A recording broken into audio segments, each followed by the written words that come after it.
할렐루야. 예. 오늘 우리 화평교회에 와서 성도님과 함께 하나님의 말씀을 나누게 된 것을 큰 기쁨으로 생각합니다. 교회가 참 좋습니다.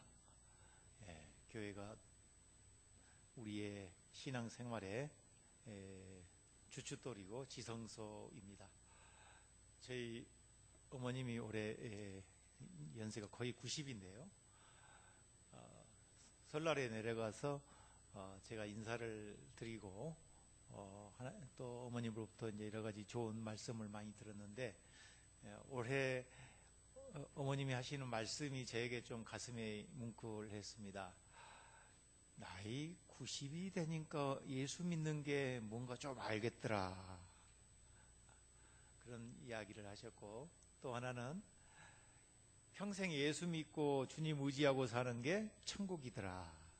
천국이 다른 게 아니고 이 세상에 내가 사는 동안 하나님 말씀 의지하고 교회 다니고 하나님께 기도하고 이 모든 예배, 이러한 삶 자체가 천국이다, 그런 말씀을 하셔서 제 마음에 감동이 왔습니다.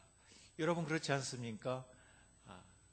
여러분이 화평교회를 여러분의 신앙의 지성소로 삼고 이곳에서 말씀을 듣고 찬양하고 기도하고 또 하나님께 감사 생활하면서 살아가는 것, 이 삶 자체가 우리 모든 성도들에게는 천국이 아닐까, 그런 생각을 합니다. 내 인생에 최고 잘한 것이 있다면 내가 예수 믿고 하나님의 자녀가 되고 주님 평생 의지하고 사는 것이 아닌가 싶습니다. 그런 점에서 우리 인생의 모든 삶 자체가 몽땅 하나님의 은혜이다, 그렇게 고백할 수밖에 없습니다. 주님의 은혜가 아닌 것이 하나도 없습니다. 여러분, 교회는 참 좋은 곳이에요. 교회가 없다면 어떻게 됐을까? 상상만 해도 참 끔찍합니다. 우리 개신교회가 우리나라에 들어온 지 약 한 130여 년 정도 이제 됐습니다. 1세기가 조금 넘었습니다. 지나온 한국 근현대사의 역사를 돌아볼 때에 교회가 참 좋은 일 많이 했습니다. 우리 사회에 빛과 소금의 역할을 하면서 우리 사회에서 교회가 또 우리 그리스도인들이 해온 일들을 볼 때에 참 어느 기관이나 단체나 종교도 하지 못하는 엄청난 일을 해왔습니다. 여러분, 올해 3.1운동 100주년 아니겠습니까?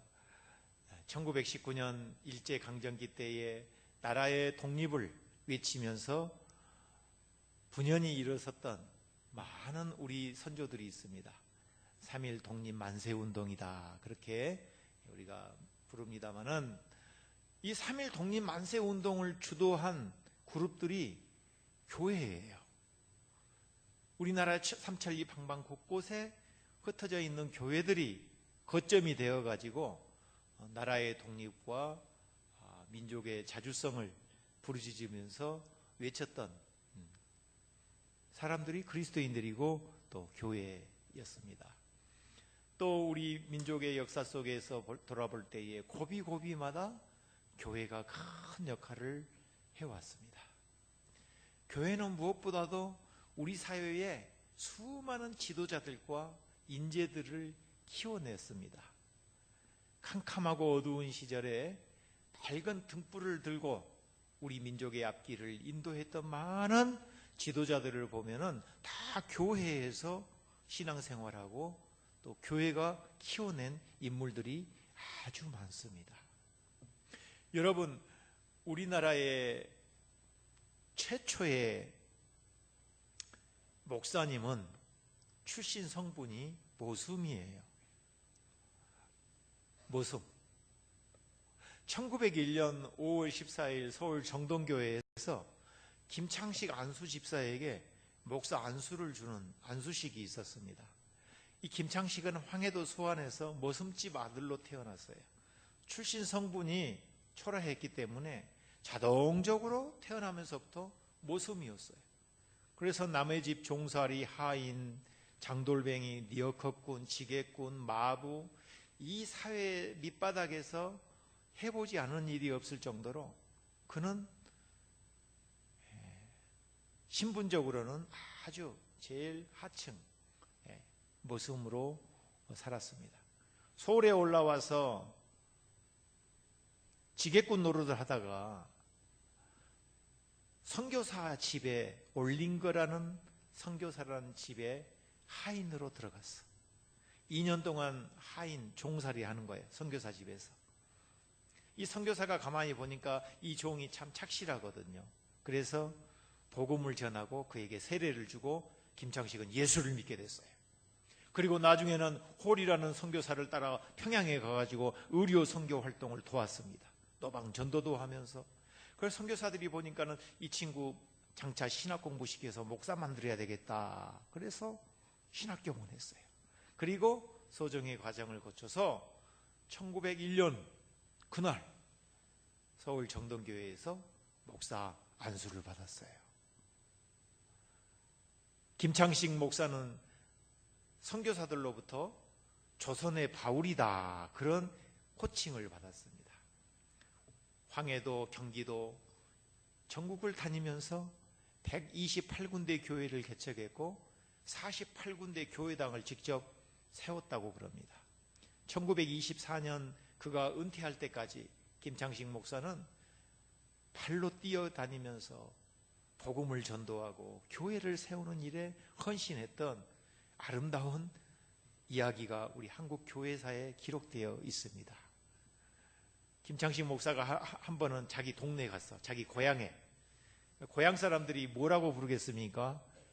옛날 어려서부터 종살이 하인이 아니었습니까? 모섬 아니었겠습니까? 그래서 부르는 호칭이 달랐어요. 창식이 왔는가? 창식이 반갑네? 창식이라고 불렀어. 창식이. 성도 없어요, 그 당시. 성도. 그냥 창식이, 3월이, 4월이 그렇게 부른 것처럼 창식이 그렇게 불렀어. 선교사들이 가만히 들어보니까 이 사람 이름은 김창식인갑다 해서 김창식 목사 영문 이름은 YI가 더 붙어요. 김창식이로 돼 있어요. 선교사들이 들어보니까 이 사람은 김창식인가 보다. 김창식 목사는 동네 사람들이 자기를 그렇게 하대를 해도 이제는 제가 주님의 모습이 되었습니다. 주님의 모습처럼 평생을 겸손하게 섬겨서 그렇게 위대한 주의 사역을 감당했던 목사님이셨습니다. 그러니까 어떻게 보면 교회는 굴러다니는 돌멩이와 같이 마른 막대기와 같은 그런 무명한 존재들을 불러서 정으로 다듬고 끌로 패고 우리의 모난 심성들과 잘못된 부분들을 다 이렇게 만들어서 마침내 쓸모있는 도구로 만드는 곳이 교회다. 그래서 많은 우리 민족의 가슴 속에 복음의 빛을 비춰주시고 교회를 통해서 많은 인재들을 길러냈던 곳이 우리 한국의 교회다. 그런 점에서 여러분, 교회가 얼마나 감사하고 또 자랑스러운 곳입니까?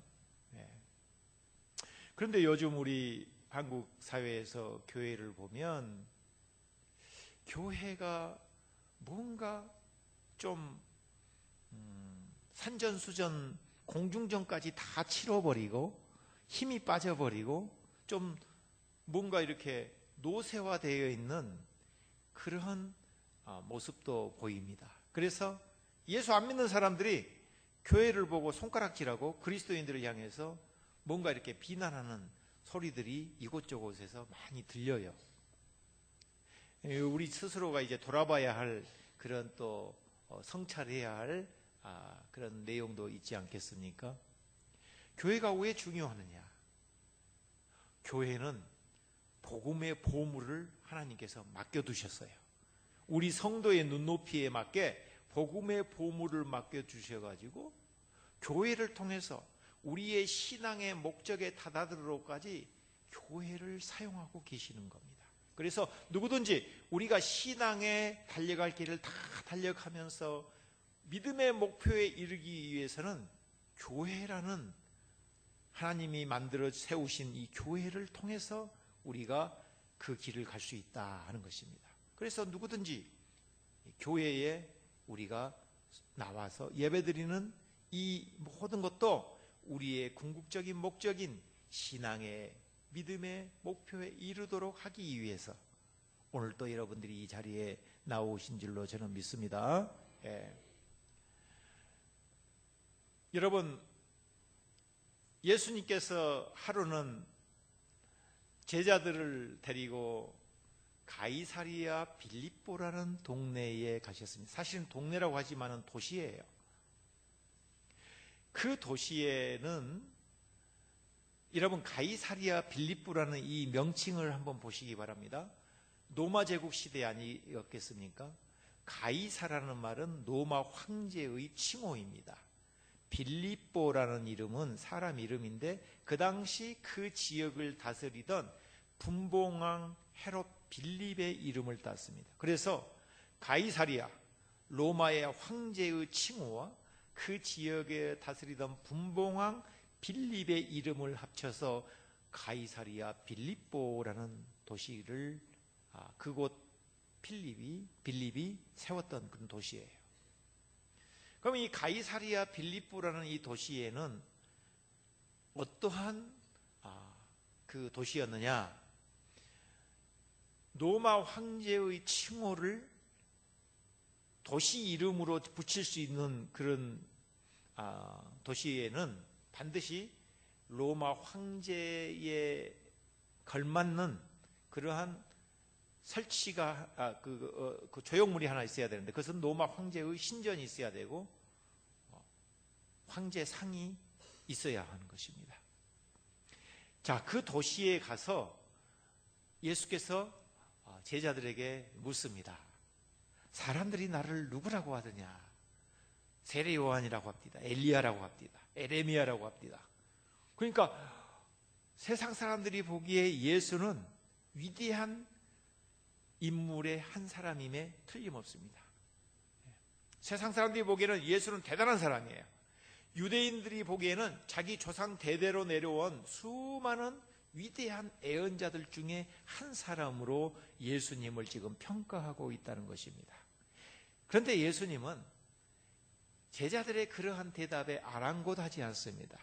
지금 예수님이 그 대답을 듣기 위해서 이 질문을 하신 것이 아니에요. 예수님은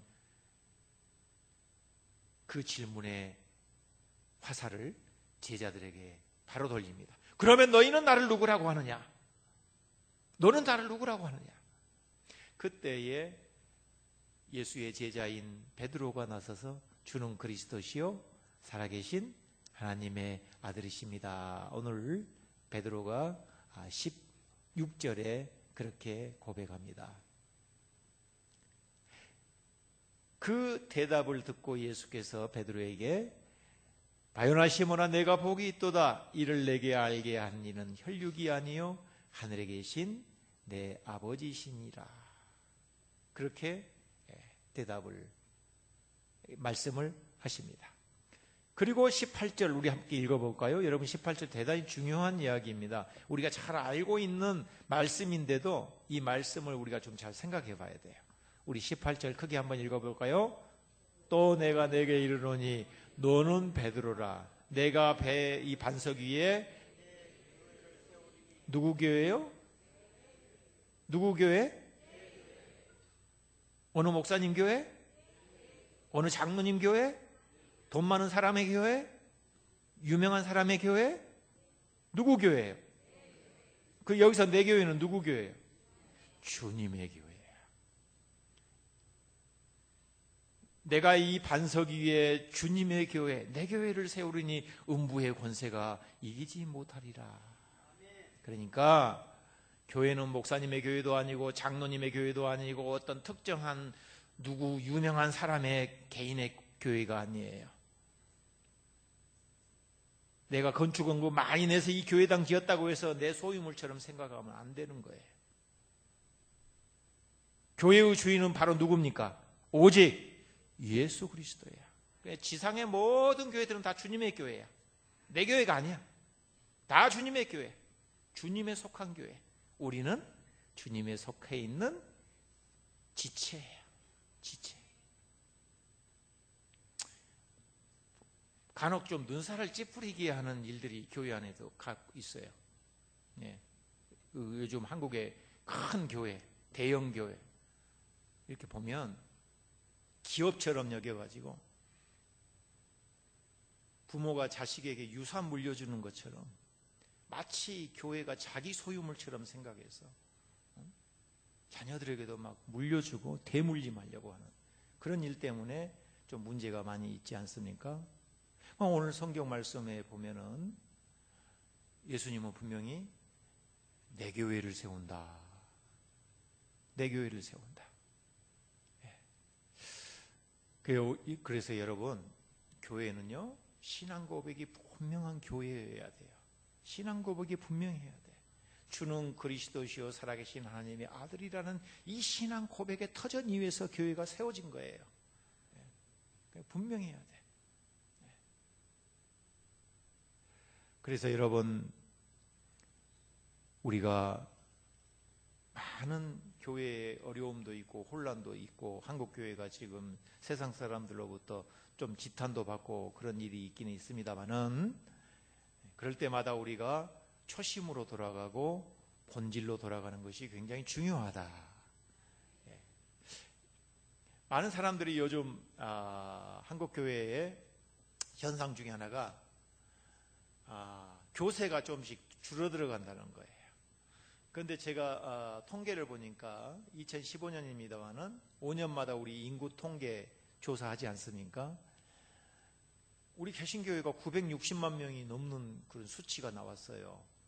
요즘 우리 기장교단을 비롯해서 많은 교단들의 이 통계를 보면은 해마다 교인 수가 좀 감소한 걸로 나타나고 있는데 정부가 통계한 그 기록, 수치를 보면은 개신교 인구가 지난 10년에 비해서 늘어난 걸로 이렇게 돼 있어요.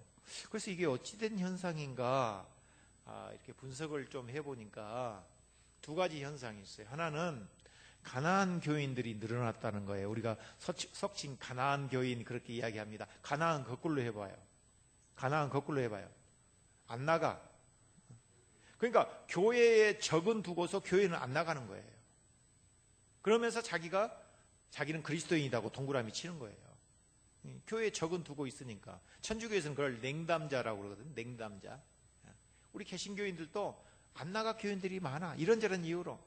왜 교회 안 나오십니까 하면 바빠서, 교회가 마음에 안 들어서, 누가 뭐 어째서 이유들이 많이 있어요. 교회 안 나오는 거예요.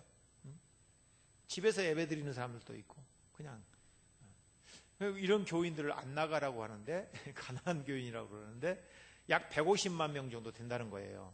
안 나가 교인들이 지금 가나안 교인들이. 그리고 이단들이 많이 늘어났다는 거예요.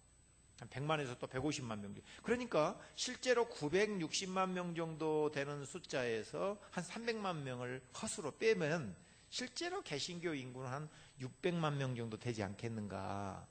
이렇게 학자들이 그렇게 생각을 그렇게 연구를 합니다. 그렇게. 그런데 저는요, 우리 7, 80년대 한국 교회가 막 부흥하고 성장했어요.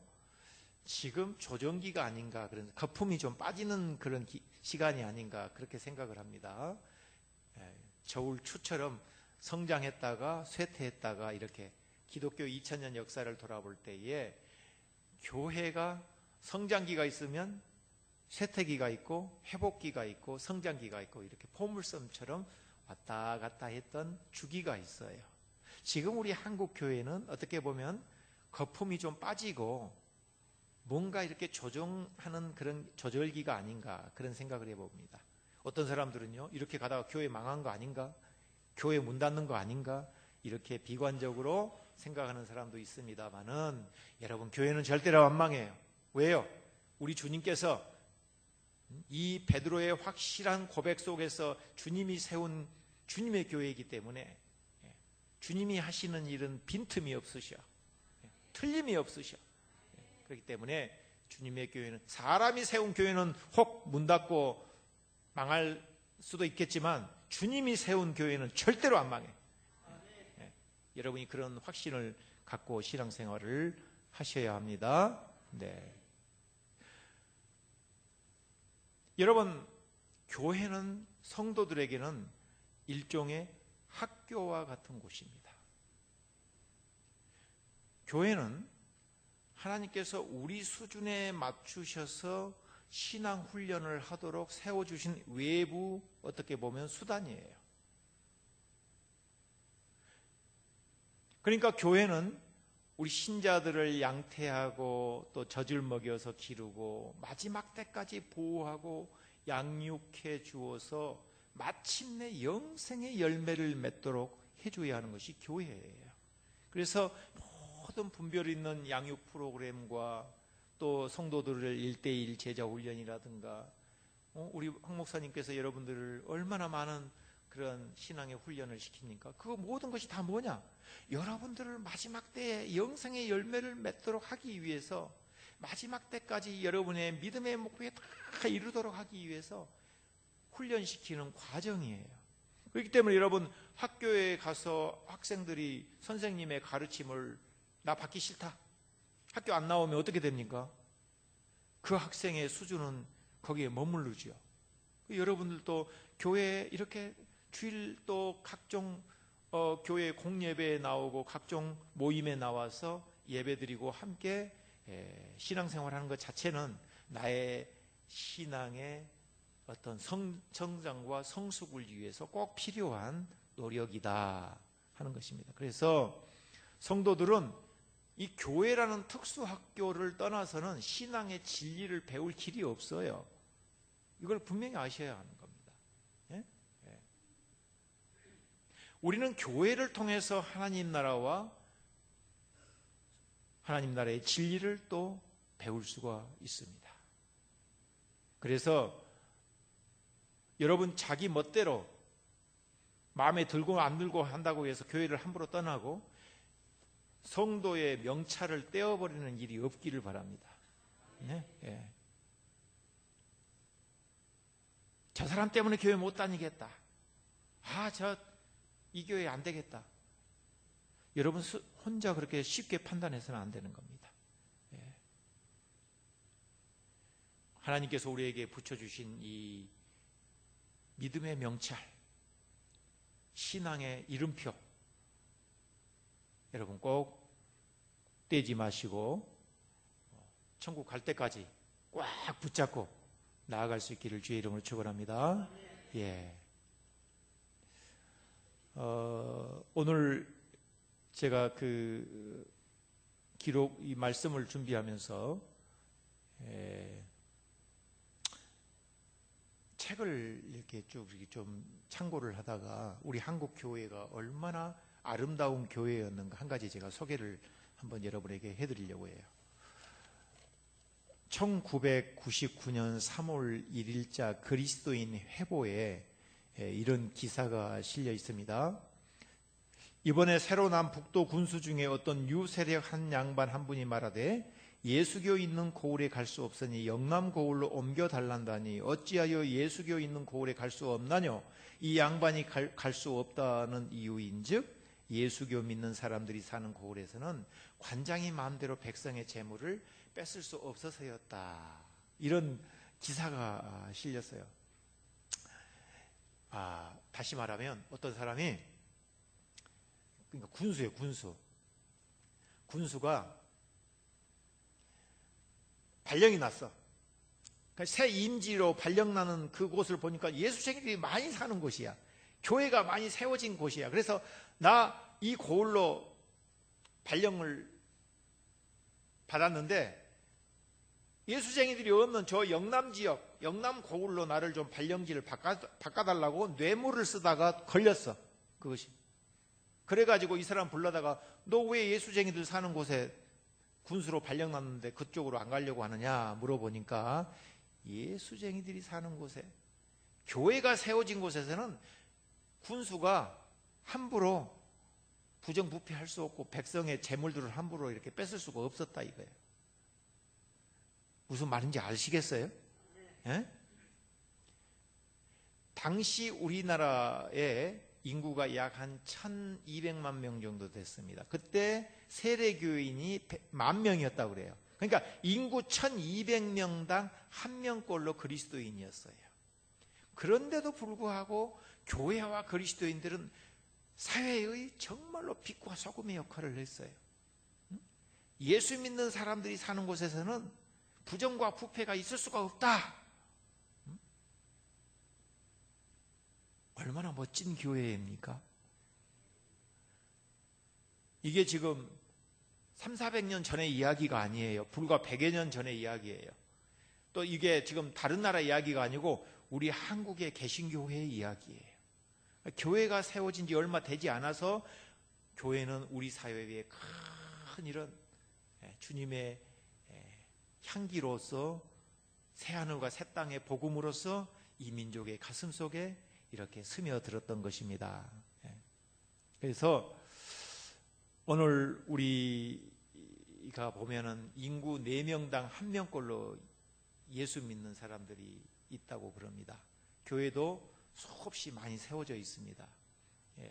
우리가 좀 우리 선조들의 신앙생활과 비교해 볼 때 오늘 우리는 어떻게 신앙생활하고 있는가 그렇게 한번 반성해 봐야 되지 않을까 그런 생각이 듭니다. 여러분, 바울 사도는 고린도후서 3장 1절에서 6절에 보면 이렇게 이야기합니다. 고린도 교인들을 향해서 여러분은 그리스도께서 쓰신 편지입니다, 그런 이야기를 하고 있어요. 우리는 그것을 작성하는 데 봉사하였습니다. 여러분은 그리스도께서 쓰신 편지요, 우리는 그것을 작성하는 데 봉사하였습니다. 이 구절이 매우 의미심장합니다. 우리 간혹 이렇게 기도하시는 교우들이 있어요.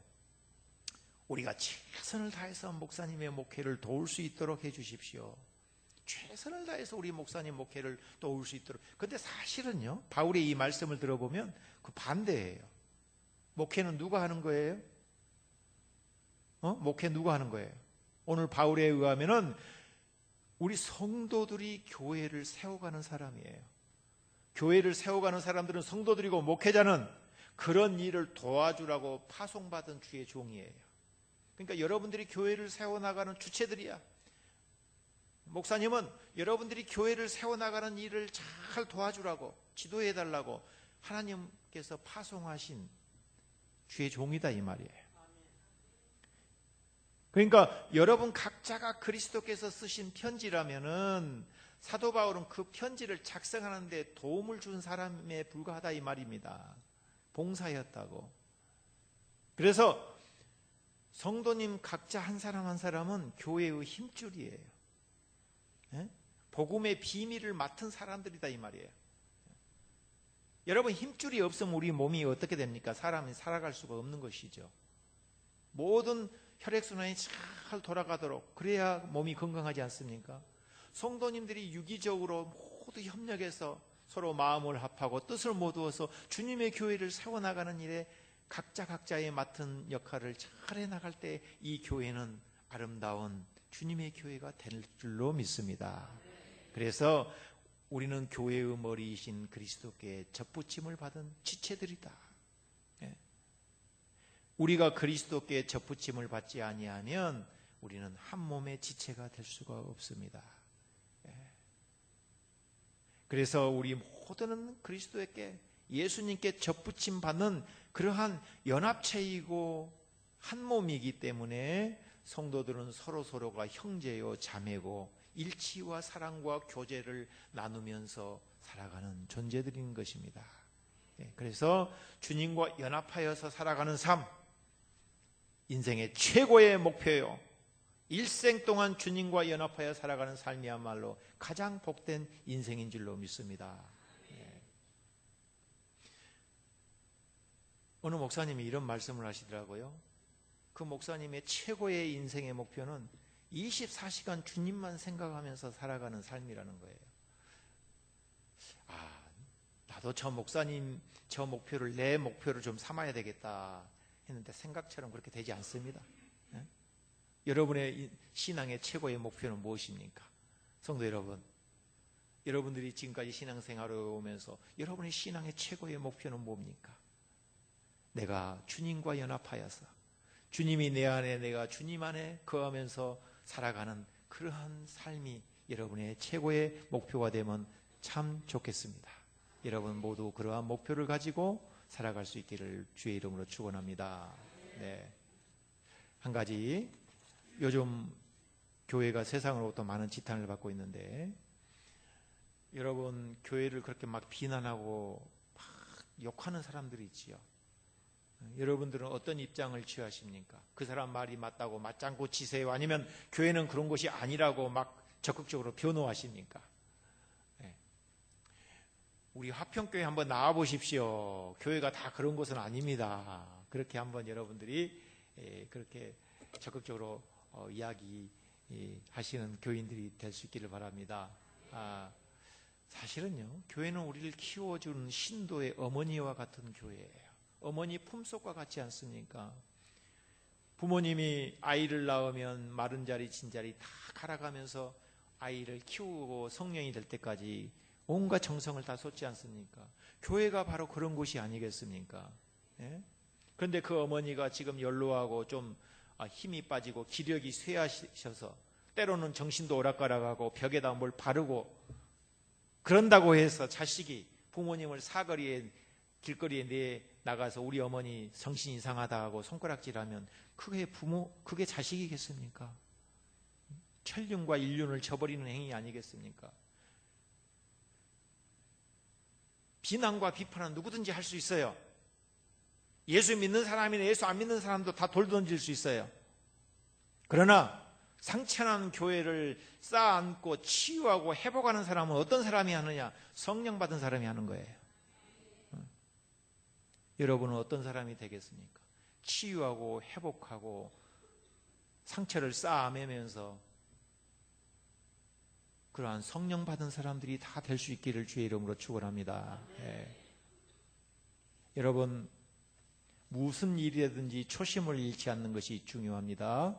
우리 성도님들을 볼 때 참 수고가 많다. 오늘 제가 한 30분 전에 와서 우리 사무실에서 장로님들과 많은 이야기들을 잠깐 들었습니다만 우리 화평교회가 세워지기까지 얼마나 많은 성도들의 눈물 어린 기도와 헌신이 있었다는 것을 잠깐이지만 제가 몸으로 느낄 수 있었어요. 네. 훌륭한 목사님들과 많은 성도들이 연합하여서 오늘의 교회가 세워지기까지 얼마나 많은 눈물과 헌신이 있었을까 그런 생각을 했습니다. 여러분, 우리가 처음 복음을 듣고 예수 그리스도의 사랑을 알았을 때에 어둠에 매여 흑암에 공고한 삶을 살다가 찬란한 복음의 빛을 보고 기쁨을 맛보았을 때에 우리가 얼마나 기쁘고 행복했습니까? 어린아이처럼 주님을 사랑하고 주님만을 위해서 헌신하겠다고 고백하면서 이 교회에 나와서 기쁨으로 헌신하던 그런 때가 있었지 않았겠습니까? 만일 오늘 우리가 뭔가 마음이 닫아져 있고 감사를 잃어버리고 섬기고는 있지만은 기쁨이 아니고 의무적으로 거의 좀 버티고 있는 수준으로 섬기고 있다면은, 또 눈물이 사라져버린 기도 생활이라고 한다면은, 가슴을 찢는 참회가 없는 그런 말씀 생활을 하고 있다면은, 이 모든 것의 궁극적인 원인이 어디에 있습니까? 우리 속에서 주님을 향한 순전한 사랑의 샘물이 다 말라버렸기 때문이 아니겠습니까? 여러분, 눈을 들어서 영혼의 눈을 떠서 교회 안을 두루두루 살펴보십시오. 우리 눈에 비늘 같은 것이 끼어 있다면 그 비늘 같은 것을 벗겨주시고, 하나님께서 나에게 베풀어 주시고 우리 교회에 베풀어 주신 은혜가 얼마나 크고 놀랍다라는 것을 다시 한번 포기해달라고 여러분이 간절히 기도하셔야 될 줄로 믿습니다. 네. 바람이 확 태풍이 불면 여러분 넘어지는 나무는 어떤 나무가 넘어져요?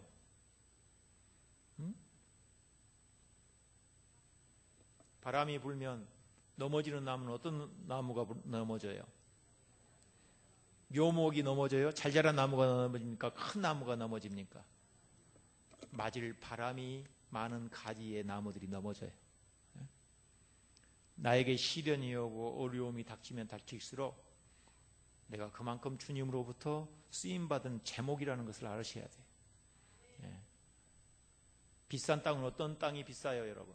사람이 많이 받고 다닌 땅이 비싸요? 아니면은 인적이 드문 저 강원도 도매 산골에 땅이 비쌉니까? 제가 국토해양부 자료를 보니까 우리나라의 최고로 비싼 땅이 저기 명동의 그 네이처비 지금 뭐인가 화장품 회사가 땅이던데 공시지가가 2억 5천 정도 되던데 평당. 왜 비싸요 그 땅이?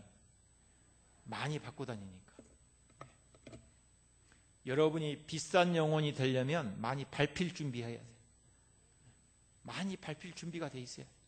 그래서 모든 쓰레기와 오물을 다 품어 안을 만큼 넉넉한 그릇이 돼야 돼요. 그래야 그 땅은 비옥한 옥토로 변화되는 거예요.